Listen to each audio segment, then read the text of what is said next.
Hello, and welcome to another episode of Manifesting with Feng Shui. I am so glad you are here. I am your host, Christina, and joined with me today is a very special guest, Molly Rubesh. She is my own personal relationship coach, my own personal life coach. And if you tuned into last season at all, then you know how scary this step was for me in my life to actually take the life vest that Molly threw at me in order to really come face to face with some deep feelings and thoughts that I was having on my own for so long, sweeping things under the rug. And Molly and I have been working together now for 8 months, and now she's here to support you because listen to the title of this episode. I'm obsessed with it. And I really feel like if you are in a relationship or if you're in a marriage, you have got to tune into this. Or if you're looking for your soulmate and you're struggling, like this is for you. Title episode is When Sage Can't Save Your Marriage, Try This with Molly Rubesh. Molly, thanks for being here. I love it. Thank you for having me. Such an honor. We came up with that title because as a feng shui practitioner, there's so many different feng shui adjustments that I do around the house. I do some space clearing, try to clear the energy, try to make it the most harmonious home possible, infuse my intentions and live my big, beautiful life. But at some point, sometimes it feels like it's just not clicking or things aren't working the way that we want them to. And that's where I feel like you come in, Molly. Yeah. That's where you come in because we can sage our home as much as we want, but if we don't take inspired action and receive support from real life helpful people like you have been to me, Molly, we're just going to keep like bumping up against issues. And right. what we've talked about before is like you have helped me, someone who is very much into mindfulness and meditation and space clearing and feng shui and manifesting and like stepping into your biggest dreams. You've helped me to navigate what does that look like in all facets of my life, including my relationship to myself and my relationship in my marriage. You've got to make it the reality too. We can't just sage ourselves or meditate ourselves or manifest ourselves out of that 3D experience. And sometimes our relationships are very lifelike and human-like, and it comes with the human experience. So got to bring it back. Well, let's just say, Molly is like what we call like the good witch. And that's a nickname that we got from Ophi from the Astro Twins because she did a reading for you. Molly is into the woo. In fact, I met you because you were in the Quantum Leaper Mastermind. Right. During the Quantum Leaper Mastermind, I'm actually hosting another group of women right now. We have 4 live calls and it's a small group of women. And during those calls, we start off by sharing our dark and our light.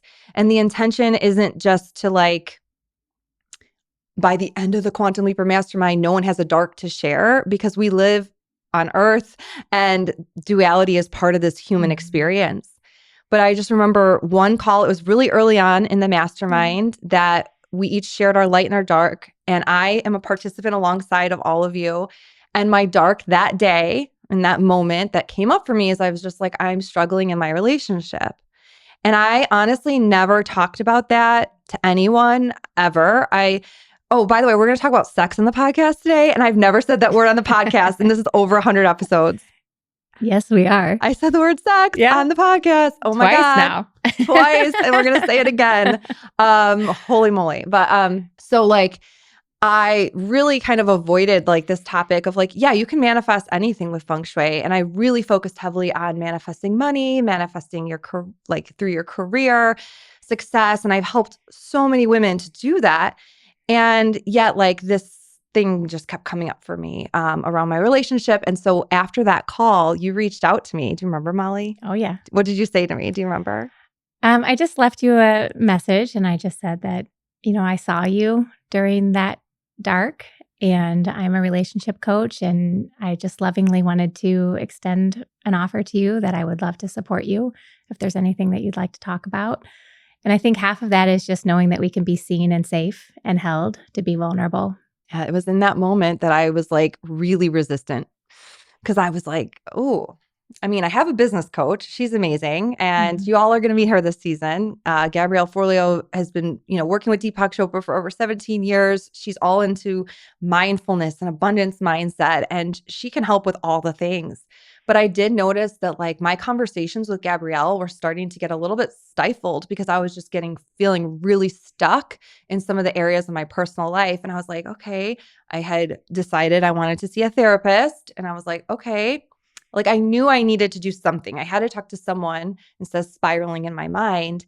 And basically, I saw a therapist for like the first time, and she's like, okay, see you in a week or see you in 2 weeks. I'm like, wait a minute, we just Right. scratched the surface. And then I was like, Molly, I'm going to take you up on this offer. Yes, let's dive in Telegram or whatever. It's an app where you can voice note each other. I was like, yeah, we need to talk because I can't just like wait another 7 days to work through stuff and understand where I am and what's going on in my life. So thank you. You're welcome.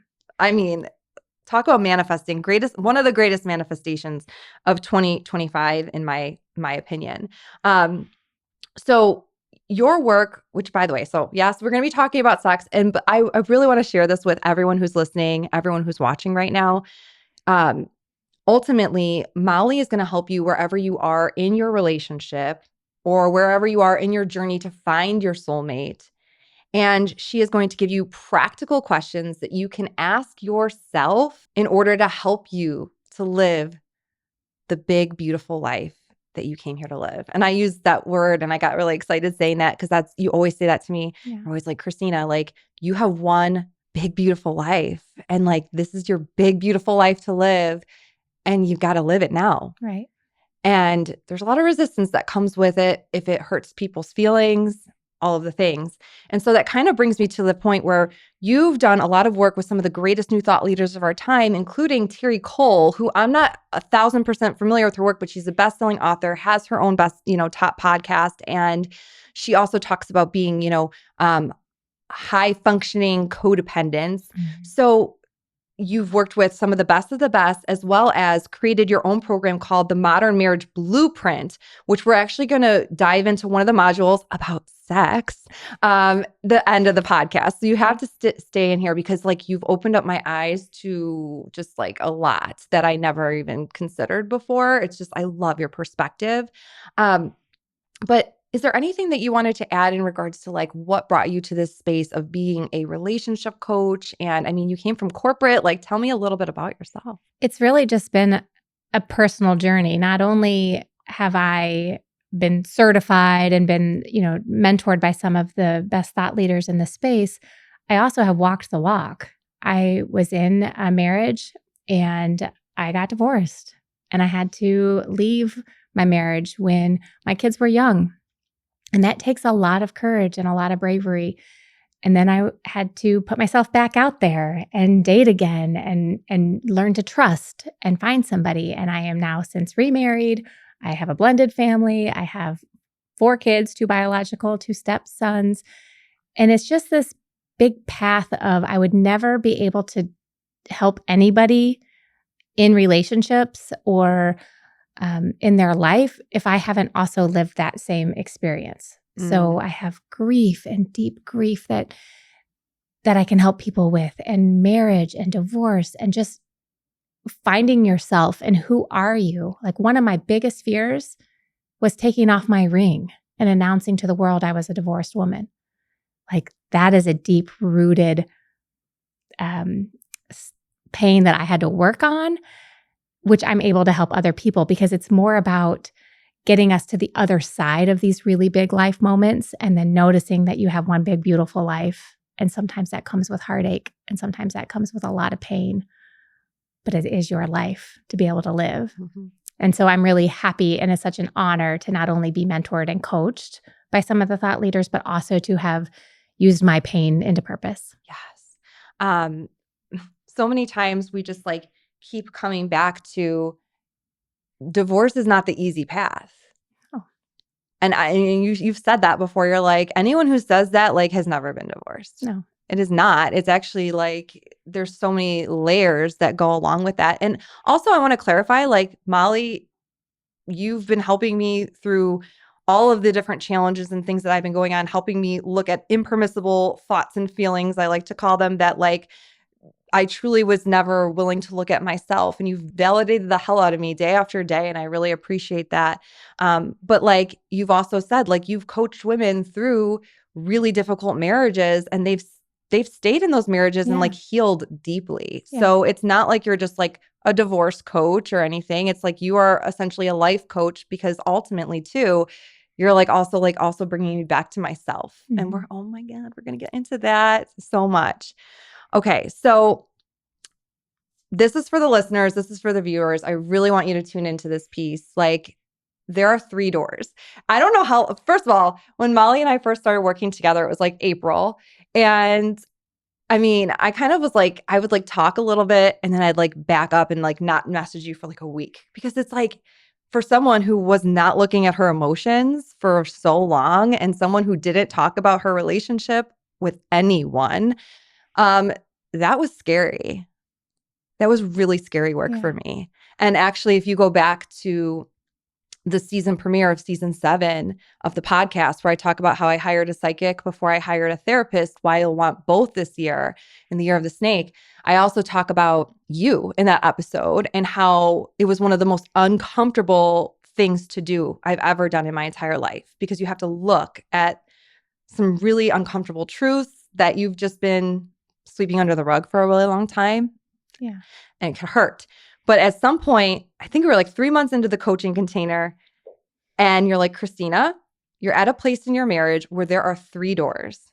Do you want to describe the doors? Do you have them Sure. memorized? Because Yeah. I do. I'm always Yeah. thinking about them. I think this goes for any scenario. So we'll just, Yeah. you have choices. We all have choices. We all have the path. And so in a particular scenario, I said, you have 3 doors. One, you just stay exactly where you are. And that is safe. Oh my gosh, that feels so safe. We can just stay where we are. We don't have to face any of the uncomfortable feelings. We know what that's going to look like. We know what tomorrow's going to look like. We know what the next day is going to look like. It's just safe. Okay, how do you feel about that? And so then there's a check-in. Door number 2 is you do the really hard work. You like dive in, say, this marriage is not working for me. These are the things that I want to have happen. Maybe this job, what you can transfer it to any scenario. This isn't working for me. You have really do the really hard deep dive work and try to step into that, change the existing paradigm within that element. Or the third door is you make a change and you leave the marriage or you leave the relationship or you leave the job. And that seems a little simple, but it gives you this ability to say, okay, you do have options here. Mm-hmm. And all of them come with a sacrifice. All of them come with some pain points and a lot of growth. Or like door number 1 is just sacrifice, right? Staying where you don't feel like you fit. And so those 3 doors are really just an option on how do you want to live your big, beautiful life? And which door do you want to step through? I feel like I've worked with you for 8 months. I'm working with you for 3 more after this. Like, we're not done yet, Molly, but like, I feel like I'm just like, every once in a while, like I dip my toe in a door and then I'll be like, I'm going to just go back to door number 1. Oh, yeah. No change. Yeah. Pretend like this never happened. Like, just pretend like I didn't have any, like, I don't, no, I'm good. I'm good. Well, that's your high functioning codependent. So we're taught to just stay in door number 1. It's safe. It's safe. We don't want to venture out of that, even though internally we might be dying inside. Mm-hmm. Door number 1 sounds and feels the safest. Oh my gosh, that was the very first thing in our coaching conversation, the Glennon Doyle quote from Untamed. Yeah. When it comes to saving, can you repeat that? Can you repeat that quote? It's Yeah. like pinned at the top of her. If a woman is given a chance to save her soul or save her marriage, she must choose her soul or something along those lines. Easier said than done, though. I know that's crazy. Okay, maybe it shouldn't be so crazy. Maybe it shouldn't be so hard to choose your soul. But there's so much that goes into a marriage. You have a house, you have kids, you have other little people that didn't ask for this, that they didn't ask for a change, right? So there's a lot of programming and things that you have to unprogram, and so many things that make door number one that safe route. And like you said, this could be about a job too. Yeah, it Like can you're be just like, anything. it could be anything where you're Mhm. just like, oh, I'm just going to stay the same because even though I'm not happy in certain areas, it's like Yeah, leaving your hometown. I mean, it can extend to 1,000%. anybody, anything. It doesn't have to be just about marriage, but it's safe to stay in that door number one. It feels safe temporarily. Yeah. So I'm constantly like, okay, so, and then these other doors like will look like 6 months of intensive therapy and Mhm. like rebuilding a foundation. And then the other option, door three, becomes you just agree to disagree. And that's like a very light way to say it, but just be like, okay, like, you know, that's maybe the divorce path, right? Yeah. And so, or for people who are listening, like maybe it's just like about breaking up. And so putting trying to create buckets for me made it a little bit more helpful because I was like, every time I wanted to go through a certain door, it's like, well, what's the other option? Go back and play safe, right? Yeah. And so even though all doors are difficult, it's like choose your hard, right? Okay. So the reason why I knew I had to work with you, I forgot I was going to tell this story, but interestingly, when does your episode come out? Oh, your episode comes out Valentine's Day week. Oh, okay. Good. Perfect, right? Yeah. Okay. So then everyone will have had exposure to Jenny, who last week she was on the podcast and she did a reading for us here. And in that reading, my grandfather Joseph came through, which was incredible because he's never come through before. And I feel like I told you this story, but ultimately this is how I kind of knew like I needed help. I needed to work with you. So my grandfather and my grandmother got in a car accident. I guess he was 77. He basically told me that today. She was like 7 years younger than him. He did not survive. She survived the accident.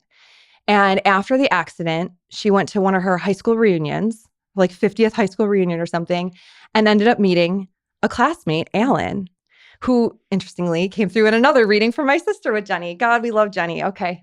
Um, and the point being, her and Alan fell madly in love. They had a what I like to call a "You've Got." Do you remember the movie "You've Got Mail" from like the Yeah. '90s? For I think it sure. was like a Tom Hanks movie. Yeah. It was like when like emailing was like a big thing, and so they would like email. He lived in Colorado. She lived in Illinois, so they would like email back and forth each other, and she like printed out every email. It was like this really cute little romance, and then they end up getting married. All these things.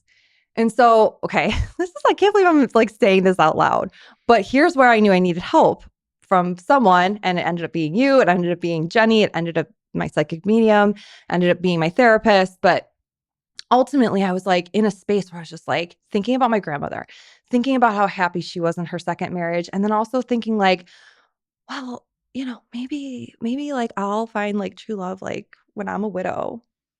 That's freaking crazy, right? I'm Oh, like yeah. 70, 80 Yeah. years old. I'm like, Yeah. and like, I was like, these are not normal thoughts. Like, not that they're not normal thoughts. Maybe I'm just sharing this because my intention today is that if I share anything from my own personal experience, that hopefully it can like resonate with somebody or maybe someone needs to hear it. I also had other thoughts of like, well, maybe in my next life, Yeah. like things like that. And it's just because I was struggling so deeply in my current connection, my current marriage. And it makes me sad to say that out loud, but it's like when you're starting to have those kinds of thoughts, and like Molly, when I started getting coached with you, you validated that and you were like, yeah, like I knew I needed to change something. I needed to figure out the door situation Mhm. when I started having similar thoughts. Do you remember that? Yeah. I found myself often thinking and fantasizing about my first husband dying because that was an easier path for me than filing for divorce and announcing to the world that I was a divorced woman and putting a for sale sign in the front yard and, telling the school and taking off my ring. Like, and so when he wouldn't come home, it'd be 15 minutes later. I'm like, oh, maybe he'd die. And I knew at that point that something was wrong, Mm-hmm. seriously wrong, where I want the father of my children to die so I don't have to do something uncomfortable. So I don't have to admit that maybe my marriage wasn't working, that maybe I was failing at something.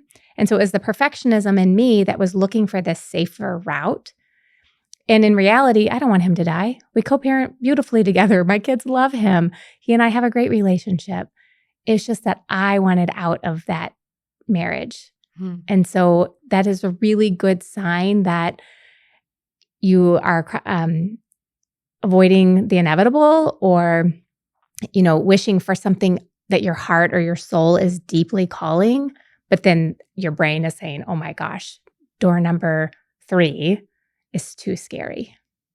And so maybe I'll stay at door number 1 until something happens, and then I can, be free. Yeah.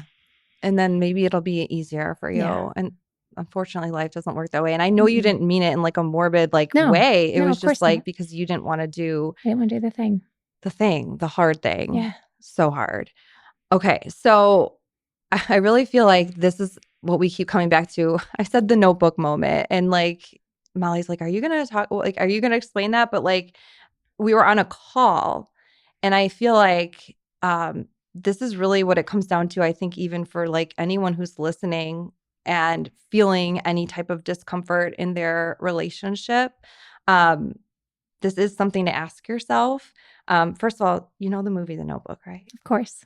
Okay, it's like a classic. So Yeah. just like, I saw it on Broadway last December. oh, serious? Yeah. It's Okay, awesome. so like it's like based off of a novel. There's Noah and Allie's the Mhm. girl. They fall in love, but like Noah's like kind of poor, like not like of the same status as Allie, but they Yeah. fall in love.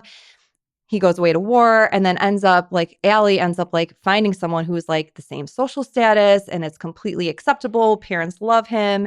He's handsome, like checks all the boxes, right? And it's just like, so obviously she should just get married and do the thing Right. that society tells her to do.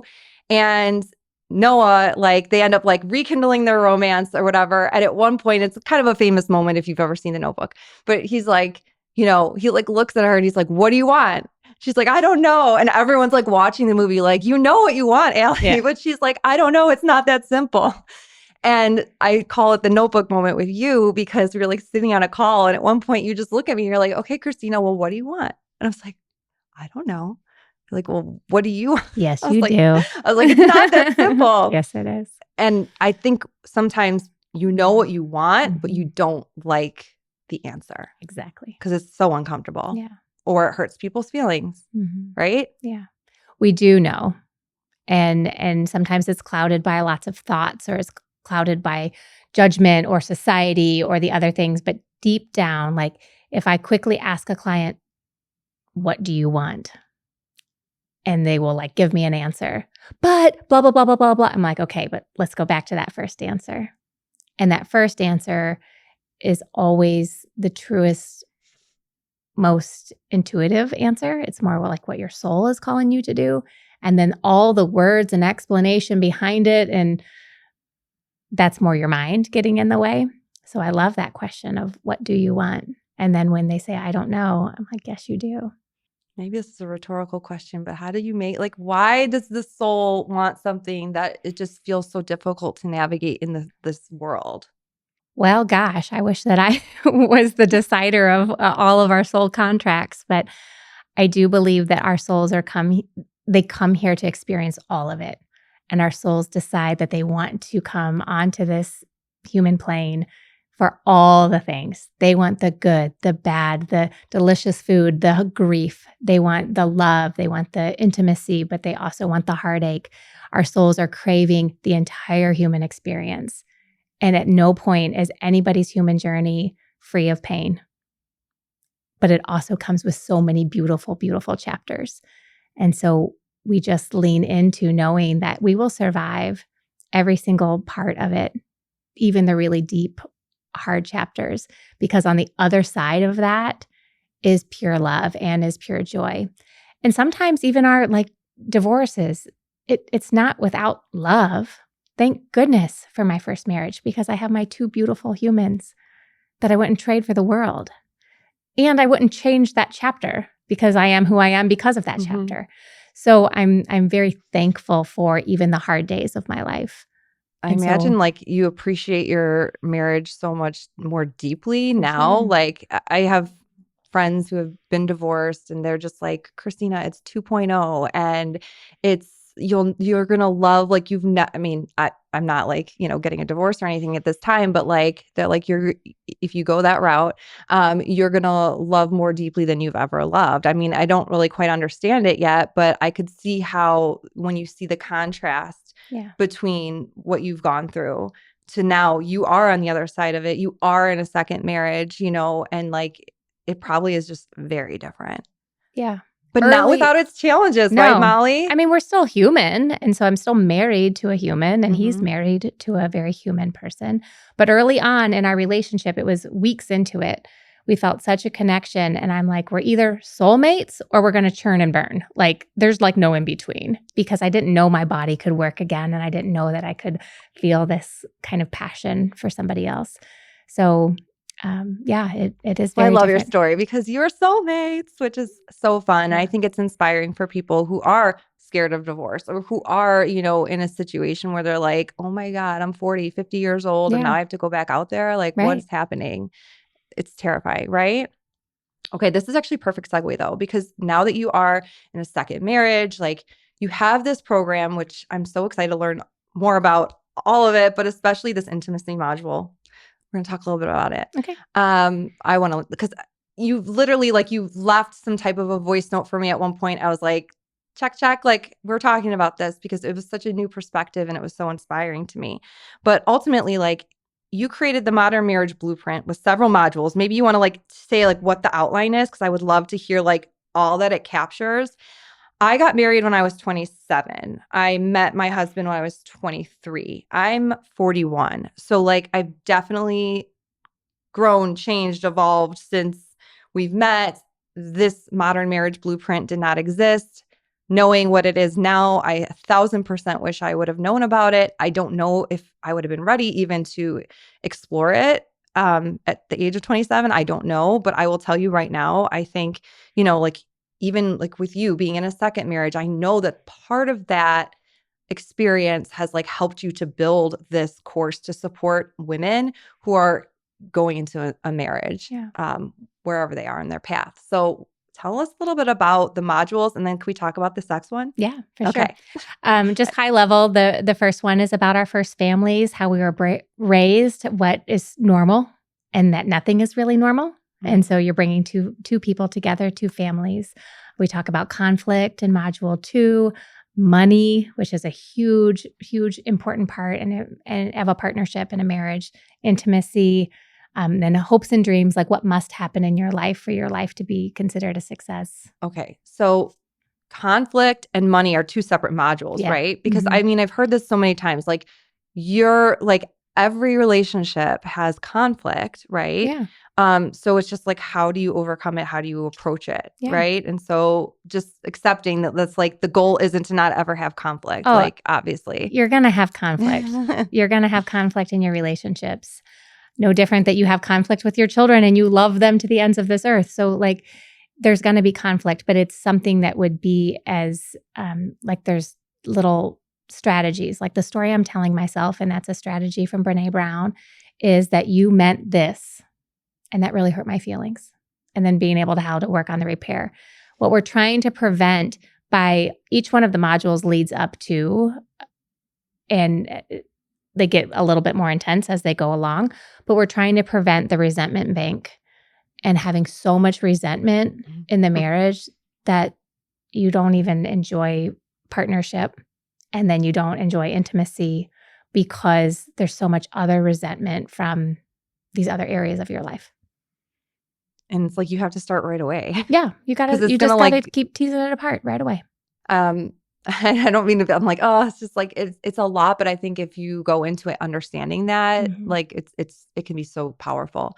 So then the money piece, we all know, like, how many times have we heard that like money just drives couples apart too. So I think that that's really interesting. Don't you have, I don't know if I'm going to like, I feel like it's kind of a controversial thing that you basically put out there in the money module which is you talk about prenups and how everyone should have one. Yeah, that's module 6 is Oh, that I believe that everybody should start signing prenuptial agreements because you're bound by the state laws of where you get divorced in. And maybe that's not the state you got married in. Maybe maybe so much has changed. And so marriage is the biggest contract of your life. And emotion and love just isn't enough. So if we can go in with a really clear understanding of this is what I will contribute, this is what you contribute, this is how what would happen with our children if you become a stay-at-home parent, those types of things, it just puts everything out on the table. And when we're in love, we're more fair. We're going to write those agreements from a loving place Mhm. than when we're separating and we're hostile and angry and frustrated. So I just do believe that we should be more empowered and look at it as a really big contract. We wouldn't sign a business contract without reading the fine print, but we enter into our marriages without full protection.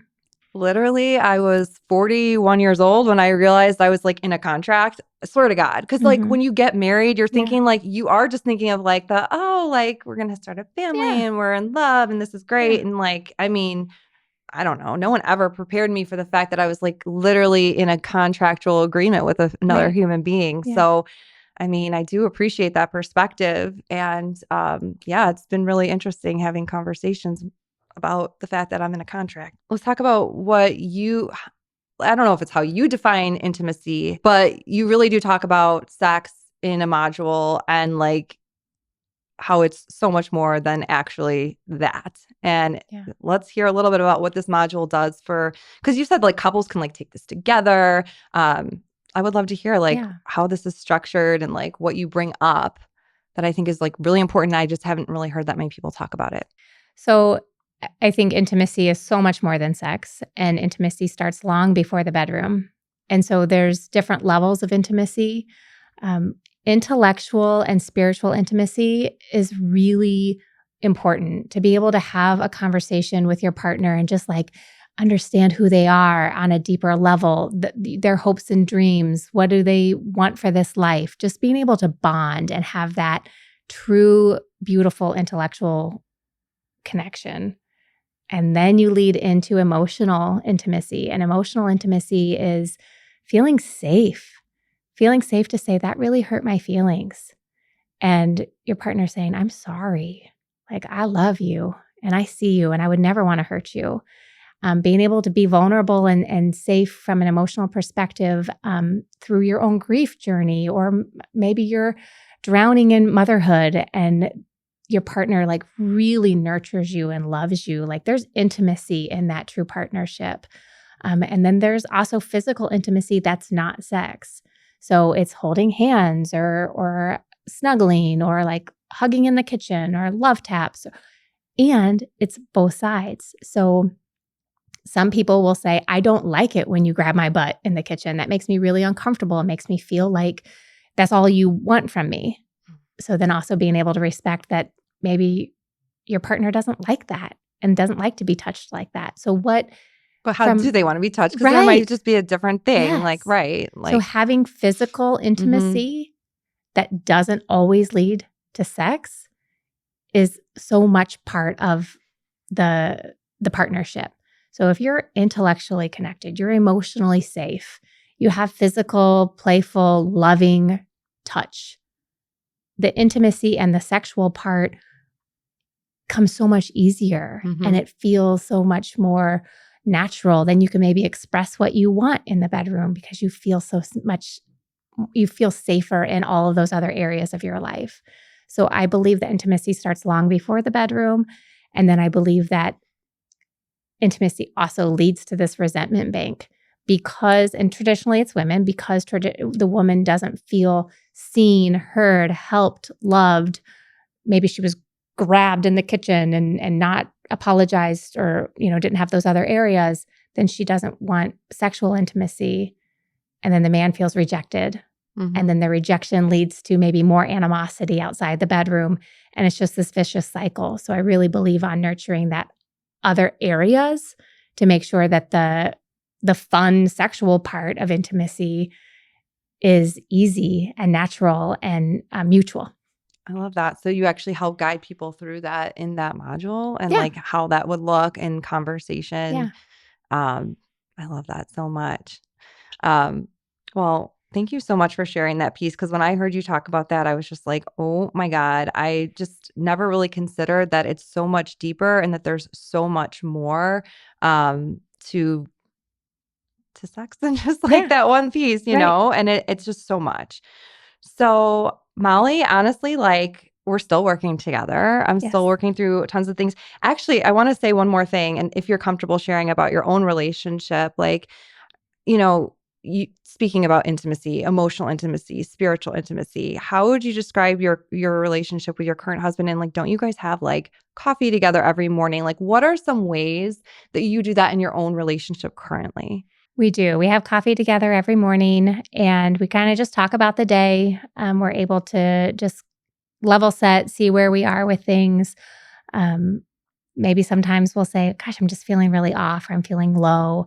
We do evening, we do kind of a check in, especially in the nicer weather. We sit on the front porch and just kind of talk about our day. We have really deep conversations. He and I both are avid book listeners, podcast listeners. We share those with one another. So we have like that conversation from an intellectual perspective. He's my number one fan and supports me. Shares all of the He's probably podcasts I'm listening right on. Yeah, now. oh, I'm sure. And he Hello. sent it to everybody he knows. So I he's know. just my number one fan and he's just such a loving person. But I also support him in his career.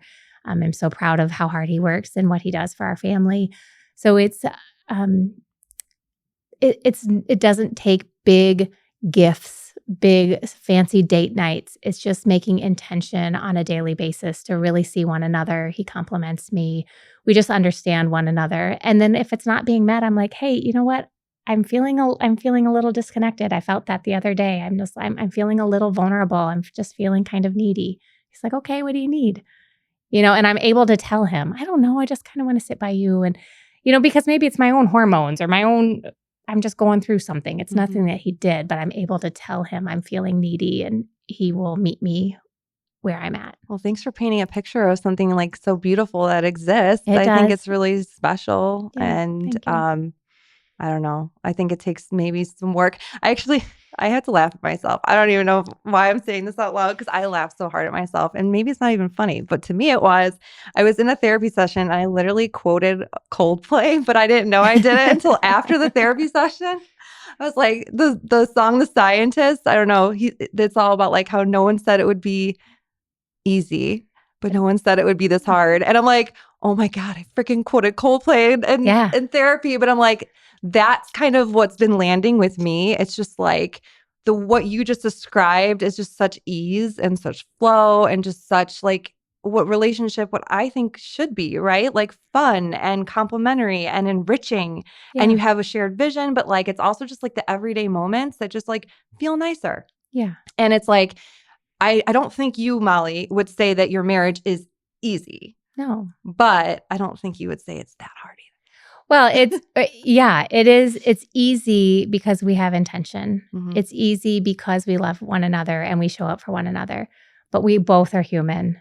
And I annoy him and he annoys me. And there are moments where it's like, oh, what the heck? But for the most part, I'd say 95% of the time, we're just truly there for one another. And we're excited about the life that we have and we create. And it's made all of the hard chapters worth it. The most beautiful ending. I just want to say thank you so much for, sometimes you would like, we're in a chat together and you're coaching me through something and you'll say like, look, didn't want to say this because I don't want to like rub it in your face or something. But sometimes when you say things that illuminate the possibility, it's like, I'm not like jealous or anything. I'm just like, Molly, thank you for showing me what's possible. And I think that like for you to like share your truth today and share your experience and share your wisdom from your vast experiences, I just think our intention today is that I hope that your message reached all who truly needed it. And I hope that if there's any piece of my story that I shared today, I just hope that, people can relate or resonate with it as well. Absolutely. Where can people find you, Molly? You can find me on Instagram at Molly_Rubesh or on my website. It's Molly Rubesh, RUBESH.com. I love it so much. And I'll be seeing you in Telegram later. Can't wait. And Such an everyone, honor. I know, I just love you. Thank you for coming all the way from Louisville to be here. And I'm so excited to celebrate with you this evening with all the guests for a little season 8 dinner. I love it. I can't wait. All right, everyone. Thank you so much for being here. And I will see you next time where I'll help you design the life you deserve. See you soon.